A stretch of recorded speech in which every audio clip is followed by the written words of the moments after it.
কি ফলস? ওয়াকা ওয়াকা ওয়াকা ওয়াকা ফলসে ওয়াকাবা, সরি আমি ভুল করেছি। ওয়াকাবা থেকে এবার উপরের দিকে উঠছি 450 বা 55 এরকম একটা 2-5টা কম বেশি যেটা বলছিলাম আগে। এই উঠে যাচ্ছে, এই হচ্ছে ডাউন।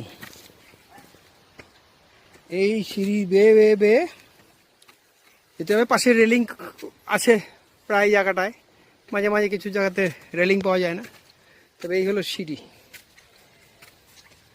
এই উঠছে এই উঠছে, এই হচ্ছে সিঁড়ি, এইভাবে উঠতে হবে। দু একটা জায়গাতে একটু বসার মতো করে রেখেছে, যদি কেউ বসতে চায়। এই হচ্ছে সিঁড়ি, এই এই আপাতত চলি, এখন বন্ধ রাখলাম।